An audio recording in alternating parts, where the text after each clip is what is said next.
Importance ನೋಡೋದು ನಾವು primary ಮತ್ತು ಹೈಸ್ಕೂಲ್ ಎಜುಕೇಶನ್ ನಲ್ಲಿ.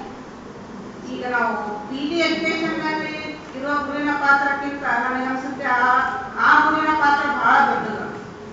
ಯಾಕಂದ್ರೆ ಅದೊಂದು ಮಗು ಅಂದ್ರೆ ಒಂದು ಮಣ್ಣಿನ ಮುದ್ದೆ ತರ ಇರುತ್ತೆ. ಅದಕ್ಕೊಂದು ಪ್ರತಿಮೆಯನ್ನಾಗಿ ಮಾಡೋರು ನಮ್ಮ ಪ್ರಾಥಮಿಕ ಮತ್ತು ಪ್ರೌಢಶಾಲಾ ಶಿಕ್ಷಕರು.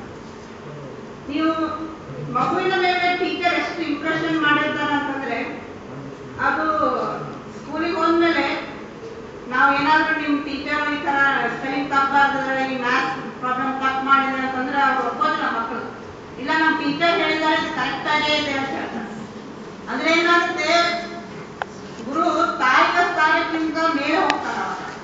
ತಾಯಿ ಹೇಳಿದ್ರು ಕೇಳೋದಿಲ್ಲ. ಮಗು ಏನ್ ಮಾಡುತ್ತೆ, ಇಲ್ಲ ನಮ್ಮ ಟೀಚರ್ ಹೇಳಿದ್ದಾರೆ ಅಂತಂದ್ರೆ ಅದು ಕರೆಕ್ಟ್. ಯಾವಾಗಲೂ ಗುರುವಿನ ಸ್ಥಾನ ಅಷ್ಟು ಇದಿರುತ್ತೆ. ಅದಕ್ಕಾಗಿ ನಾವು ಗುರು ಇದ್ದೋರ್ನು ಬಹಳ ಕೇರ್ಫುಲ್ ಆಗಿರ್ಬೇಕಾಗುತ್ತೆ. ಯಾಕಂದ್ರೆ ಮಕ್ಕಳು ಸ್ಟೂಡೆಂಟ್ಸ್ ನಮ್ಮನ್ನ ಫುಲ್ ಅನುಕರಣೆ ಮಾಡ್ತಾರೆ. ನಾವು ಯಾವುದೇ ರೀತಿಯಿಂದ ತಪ್ಪು ಮಾಡಬಾರ್ದು. ಗುರುವಾಗಿದ್ದವರು ಯಾವುದೇ ರೀತಿಯಿಂದ ಯಾಕಂದ್ರೆ ಅವರೆಲ್ಲ ನಮ್ಮನ್ನೇ ಫಾಲೋ ಮಾಡ್ತಾ ಇರೋದ್ರಿಂದ ನಾವು ಬಹಳ, ಈಗ ನೀವೆಲ್ಲ ಮುಂದೆ ಶಿಕ್ಷಕರಾಗ್ತಾ ಇದ್ರಿ, ಎಲ್ಲ ಡಿಪಾರ್ಟ್ಮೆಂಟ್ ಅವರು, ನೆಕ್ಸ್ಟ್ ಎಜುಕೇಶನ್ ಆಗಿರ್ಬೋದು, ಕನ್ನಡ ಆಗಿರ್ಬೋದು, ಇಂಗ್ಲಿಷ್ ಆಗಿರ್ಬೋದು, ಯಾವುದೇ ಡಿಪಾರ್ಟ್ಮೆಂಟ್ ಆಗಿರ್ಬೋದು, ಮುಂದೆ ನೀವು ಶಿಕ್ಷಕರಾಗಿ ಹೋಗ್ತೀರಿ. ಅದಕ್ಕೆ ನೀವೆಲ್ಲ ತುಂಬಾ ಕೇರ್ಫುಲ್ ಆಗಿ ಹೆಜ್ಜೆ ನೀಡಬೇಕು. ಯಾಕಂದ್ರೆ ಸ್ಟೂಡೆಂಟ್ಸ್ ಅಥವಾ ನಿಮ್ಮ ಕೆಳಗಿರೋ ವಿದ್ಯಾರ್ಥಿಗಳು ಯಾವಾಗ ನಿಮ್ಮನ್ನೇ ಅನುಕರಣೆಯನ್ನ ಮಾಡ್ತಾ ಇರ್ತಾರೆ.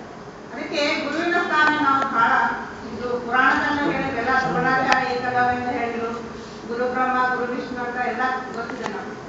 ಅದಕ್ಕೆ ಗುರುವಿಗೆ ನಾವು ಬಹಳ ಗೌರವವನ್ನು ಕೊಡ್ತೀವಿ. ಗುರುವಿನ ಸ್ಥಾನ ಅತಿ ದೊಡ್ಡದು. ಒಬ್ಬರು ಕೇಳ್ತಾರೆ ನಿಮ್ಗೆ, ತಾಯಿ ದೊಡ್ಡವರು ಅಥವಾ ಗುರು ದೊಡ್ಡವರು ಅಂತ ಹೇಳ್ತಾರೆ. ಅವಾಗ ಒಬ್ಬರು ಹೇಳ್ತಾರೆ, ಇಲ್ಲ ಗುರು ದೊಡ್ಡವರು ಅಂತ ಹೇಳ್ತಾರೆ.